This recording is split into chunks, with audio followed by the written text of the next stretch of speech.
बोंधूबाबा अशोक खरातच्या संदर्भात आता SITच्या तपासात दररोज नवीन आणि धक्कादायक माहिती समोर येते. हा बोंधूबाबा फक्त ज्योतिषाच्याच माध्यमातून नाही, तर अघोरी विद्येच्या माध्यमातून लोकांना भ्रमित करायचा हे देखील आता जवळपास स्पष्ट झालेलं आहे. बोंधूबाबा अशोक खरात यांनी बांधलेल्या ईशानेश्वर मंदिरामध्ये अघोरी पूजा चालायच्या. या ठिकाणी अशा काही पद्धतीच्या पूजा चालायच्या की लोक नुसते घाबरायचेच नाही, तर त्याच्या पूर्ण विश्वासात देखील यायचे आणि बाबाचे भक्त व्हायचे. हे सगळे नेमके तंत्र काय आहेत? हे तंत्र जे होते ते बाबांनी कुठून शिकले होते का? हिंदू धर्मशास्त्रामध्ये अशा तंत्रांच्या संदर्भात काही पुस्तकं आहेत का? आणि नेमका याचा अर्थ कसा काढायचा, याबाबत आपण चर्चा करत आहोत.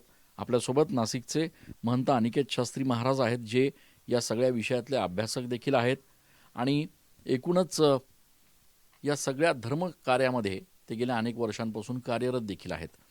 महाराज, खरं तर धर्मशास्त्राचा अभ्यास करत असताना असे अनेक विधी जे आहेत ते सांगितलेले आहेत. अनेक प्रकारचे ज्योतिष अभ्यासक आहेत. कसं बघायचं या सगळ्या घटनांकडे? तुम्ही कसं बघताय? सर्वप्रथम ही जी घटना घडलेली आहे ती सर्व मानवजातीला काळीमा लावणारी घटना आहे. खरात नावाचा जो गृहस्थ आहे तो अत्यंत मनाने, बुद्धीने आणि कर्माने सुद्धा विकृत आहे हे सिद्ध झालेलं आहे. वासनांध आहे, त्याला कठोरात कठोर कारवाई झाली पाहिजे असं आमचं सर्वांची मानसिकता आहे. धर्मक्षेत्रामध्ये जे तंत्रशास्त्र जाणतात त्यांना कौलाचार्य म्हणतात आणि जे धर्मशास्त्र जाणतात त्यांना धर्माचार्य म्हणतात. आणि तंत्रशास्त्र जर म्हटलं तर हे इतकं उत्तम आणि सुंदर शास्त्र आहे. तंत्रशास्त्र म्हणजे शिवपार्वतीचा पवित्र संवाद आहे, ज्याला म्हटलं जातं रुद्रयामल गौरी तंत्र, रुद्रयामल डामर तंत्र, रुद्रयामल उत्तर तंत्र, भैरव तंत्र, गुरुतंत्र. स्वतः दत्तगुरु सुद्धा महातांत्रिक होते. त्यामुळे तंत्रशास्त्र या व्यक्तीने जे समाजाला दाखवलंय इतकं घाण आणि इतकं वाईट अजिबात नाहीये.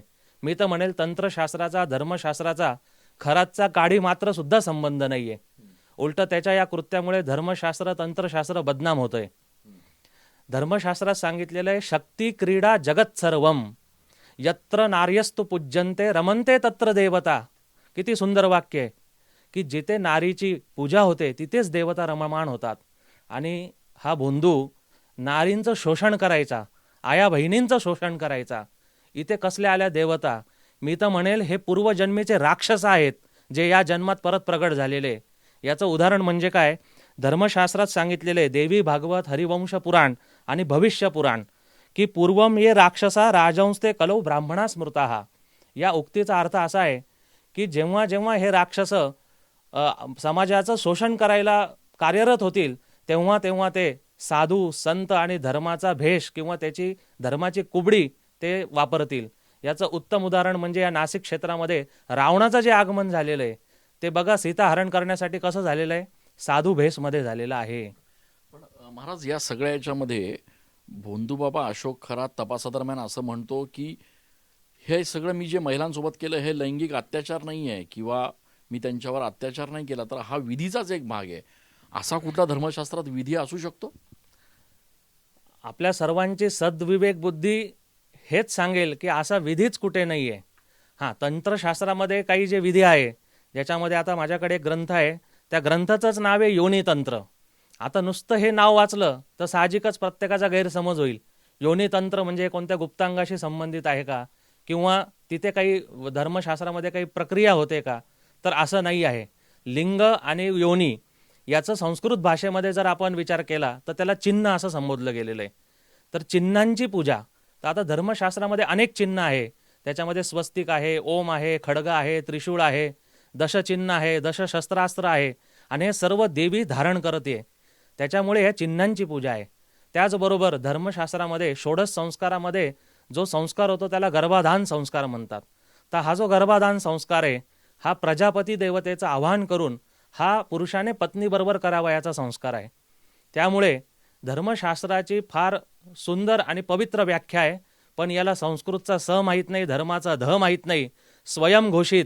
त्यामुळे त्यांनी त्याचे स्वतःचे मनगढंत अर्थ काढले आणि समाजाची दिशाभूल केलेली आहे. बरं, पण महाराज, या सगळ्या प्रक्रियेमध्ये नेमकं ज्योतिषशास्त्र काय सांगतं? कारण हा भोंदूबाबा असा सांगायचा की मी तुमचं भविष्यही सांगू शकतो, तुमच्या मागे काय झालेलं आहे 100 वर्षापूर्वी ते सुद्धा मी तुम्हाला सांगू शकतो.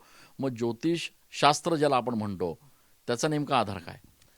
ज्योतिषशास्त्र जे आहे हे षडदर्शनमधलं एक शास्त्र आहे. सांख्यशास्त्र, योगशास्त्र, उत्तरमीमांसा, पूर्वमीमांसा याच्यामध्ये एक ज्योतिष आहे. तर हे षडशास्त्र आहे.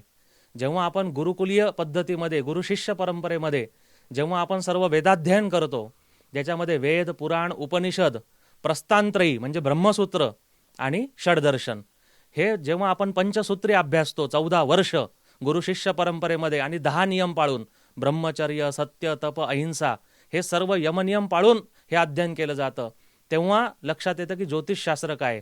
ज्योतिषशास्त्र म्हणजे भविष्यशास्त्र नाही. ज्योती म्हणजे प्रकाश आणि ईश म्हणजे सत्य, सत्याकडे नेणारा प्रकाश, कल्याण करणारं प्रकाश, ज्ञानाचा साठा म्हणजे ज्योतिषशास्त्र.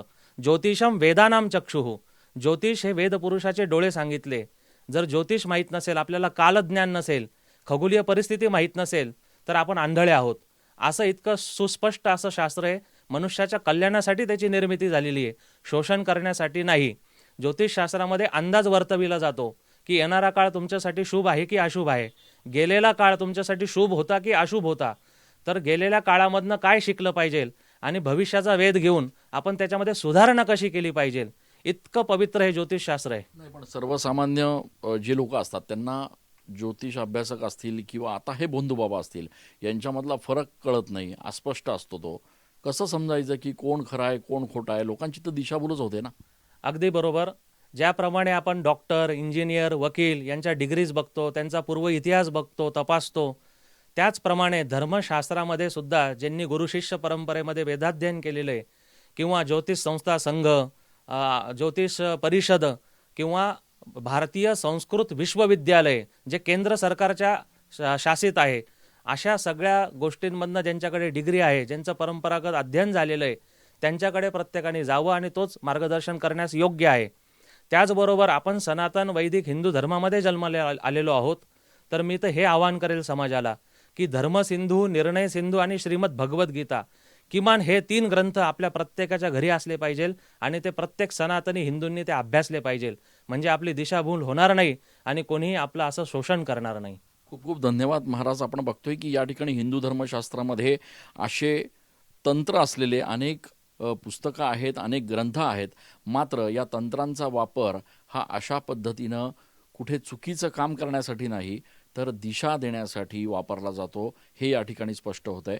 त्यामुळे समाजामध्ये भोंदूगिरीच्या संदर्भात ही सगळी सर्वसामान्य लोकांची होत असलेली उपेक्षा, त्यांची होत असलेली दिशाभूल थांबवण्यासाठी नेमकं काय करावं याचं अचूक मार्गदर्शन महंत अनिकेत शास्त्री महाराज यांनी केलं आहे. कॅमेरा पर्सन आकाश येवलेसह मी चंदन पूजा अधिकारी, TV9 मराठी.